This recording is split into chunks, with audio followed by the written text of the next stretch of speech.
Buenos días, hoy me dirijo a las madres y a los padres, ya que he recibido varias preguntas de parte de algunos de ustedes con respecto a la articulación o expresión de los sonidos de los niños. Para que todos tengan la misma información, la comparto. Si posterior surge alguna duda, con mucho gusto será atendido. Lo primero que les presentaré es el cuadro de adquisición de los sonidos del habla, de manera que ustedes mismos pueden ubicar si su hijo o hija, según la edad, expresa o no el sonido. En segundo lugar, les comentaré sobre las alteraciones que se pueden presentar o que ya en algunos casos están presentes, así como las causas posibles que las originan, y en tercer lugar les mostraré los errores de articulación más comunes que pueden presentar los niños. Estos errores son conocidos como dislalia, la cual es una alteración del habla producida por la imposibilidad o dificultad de emitir fonemas o grupos de fonemas. A continuación les comento detalladamente. Entonces aquí les traigo la guía para padres sobre la dislalia y lo primero que les presento es el cuadro de adquisición fonética fonológica para ubicar la edad de nuestro niño y cuáles son los sonidos que está diciendo en este momento correctamente. Si para su edad un sonido no lo está diciendo correctamente, entonces este sonido lo debemos estimular para que mejore y él lo pueda articular de la forma que debe hacerlo. Entonces ya vemos que los niños de 3 años deben articular diptongos como IA, IO, IE, UO, UA, UE y los fonemas MN, ñ, P, B, K, G, T, L, F, J, S, Ch.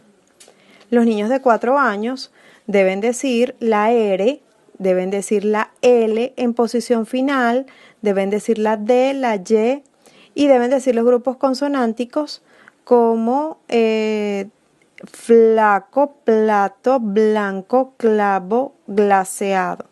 Esos sonidos ya los deben decir. A los 5 años deben decir los diptongos EU, EI, AU, OU, OI, AU, IU, UI.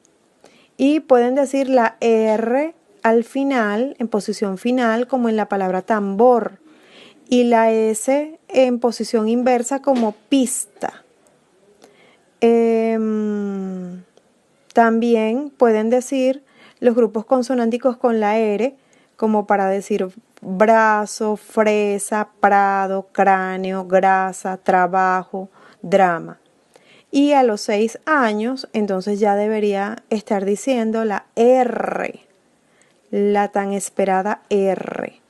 Pero para que esta R salga perfecta, entonces primero debemos trabajar en la L en su momento y en la R. Si el sonido de la L y el de la R no están correctos, entonces difícilmente el sonido de la R va a poder expresarse.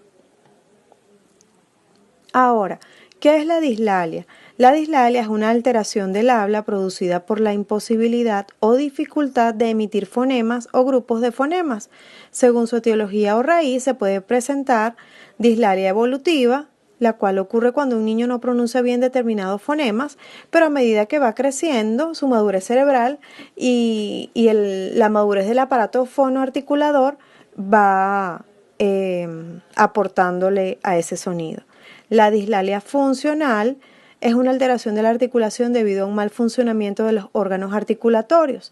Aquí es bien importante recordarles el tema de la alimentación de sólidos, de que los niños mastiquen de ambos lados. Esto fortalece muchísimo la estructura y mejora notablemente la dislalia funcional. Luego viene la dislalia audiógena, es una alteración de la articulación producida por una audición defectuosa. A veces no es más que falta de estimulación de discriminación auditiva. Cuando enseñamos a nuestro niño a que discrimine los sonidos, entonces él va a poder o ella va a poder expresar el sonido correctamente. Dislalia orgánica es una alteración de la articulación debido a causas orgánicas. Si se encuentran afectados los centros neuronales centrales del sistema nervioso central, reciben el nombre de disartrias. Y si nos referimos a anomalías o malformaciones de los órganos del habla, como de labios, lengua, paladar, entre otros, se llama disglosias. Y algunos errores comunes de la dislalia, entonces, es la sustitución, y esto sí es fácil que nosotros lo podamos detectar en nuestros niños, es que sustituya, que reemplace un sonido por otro. Por ejemplo, en vez de decir rata, dice lata. Esto es uno de los más frecuentes. O que distorsione los sonidos.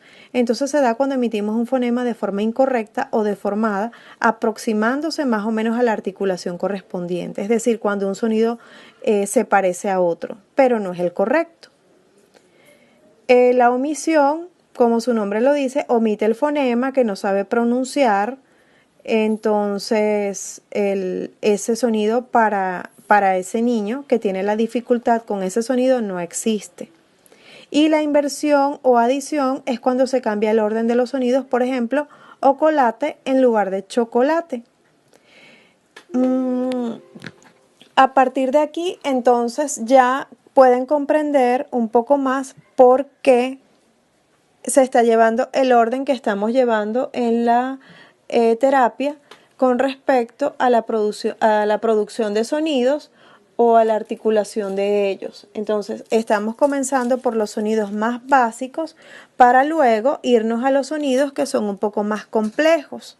Entonces, es importante que tengamos en cuenta toda esta información para que en el momento que estemos trabajando los sonidos, tanto en las clases virtuales grupales como en las individuales, si se da el caso, pues ustedes sepan realmente qué es lo que estamos esperando de nuestros niños y hasta dónde nosotros debemos de alguna manera exigirles de manera respetuosa que ellos hagan el sonido correcto. Siempre lo vamos a hacer de una forma amorosa. Si el niño no dice bien el sonido, lo vamos a poner a repetir, pero dándole nosotros el modelo correcto, de ninguna manera atropellando a nuestros niños.